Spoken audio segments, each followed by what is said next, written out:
4 ഘട്ടങ്ങളിലായി നടന്ന മത്സരത്തിൽ 16 സുന്ദരികൾ വർദ്ധിച്ച വീര്യത്തോടെ ശക്തമായ മത്സരം കാഴ്ചവെച്ചപ്പോൾ കിരീടം ആർക്കെന്ന് നിശ്ചയിക്കുക അസാധ്യമായിരുന്നു. ഉദ്യോഗഭരിതമായ നിമിഷങ്ങൾക്കൊടുവിൽ ലക്ഷ്മി ആനന്ദിന്റെയും എലിസബത്തിന്റെയും കിരീടധാരണ പ്രഖ്യാപനങ്ങളെ നീണ്ട കരഘോഷം മുഴക്കിയാണ് സദസ്സ് വരവേറ്റത്.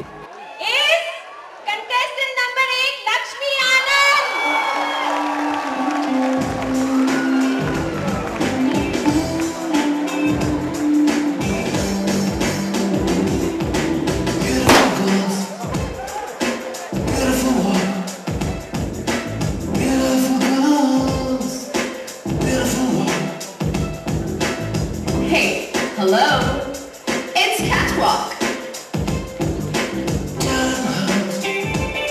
There you go, ladies and gentlemen. Here was Miss South India 2011, Miss Lakshmi Anand, contestant number 8. Which all Indians talk about. Hey, tell me, what is that? Oh, heroics. ദക്ഷിണേന്ത്യൻ സുന്ദരിയുടെ കിരീടം കേരള മണ്ണിൽ വെച്ച് തലയിലണിയാൻ സാധിച്ചതിൽ വളരെയധികം സന്തോഷവതിയാണ് പാതി മലയാളി കൂടിയായ കർണാടക സുന്ദരി Lakshmi Anand. Words can't express my joy. That's all I can say. I am happy beyond bounds. This is a proud moment, and I wish my parents were here to see that. But still, I have my family here in Cochin with me. Thank you very much. Thank you all. I'm feeling very happy. ഈ വർഷത്തെ കേരള സുന്ദരിയായ Elizabeth താടിക്കാരൻ ദക്ഷിണേന്ത്യൻ സൗന്ദര്യറാണി മത്സരത്തിൽ 2ാം സ്ഥാനം കൂടി ലഭിച്ചതിന്റെ ആഹ്ലാദം മറച്ചുവെക്കുന്നില്ല. Well, my next plan, I will also be going for next year Pantaloons Femina Miss India ke പോകുന്നുണ്ട് also. I'm going to give it my best and let's see.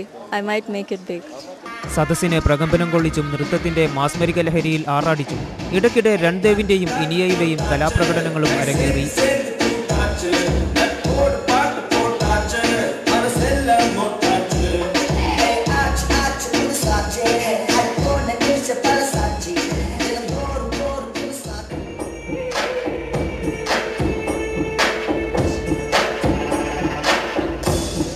നാല് റൗണ്ടുള്ള മത്സരം ആദ്യ റൗണ്ടിൽ 16 പേരുമായി തുടങ്ങി 2ാം റൗണ്ടിലെത്തിയപ്പോൾ 10 പേരായി ചുരുങ്ങി. 3ാം റൗണ്ടിൽ 6 പേരെയാണ് നിശ്ചയിച്ചിരുന്നതെങ്കിലും വിധികർത്താക്കളുടെ തീരുമാനപ്രകാരം ഒടുവിൽ അഭിനയയെ കൂടി ഉൾപ്പെടുത്തി 7 പേരുള്ള അന്തിമ പട്ടിക തയ്യാറാക്കി.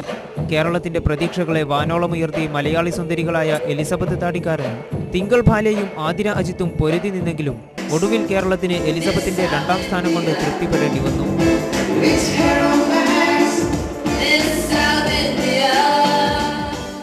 ജീവൻ ന്യൂസ്, കൊച്ചി.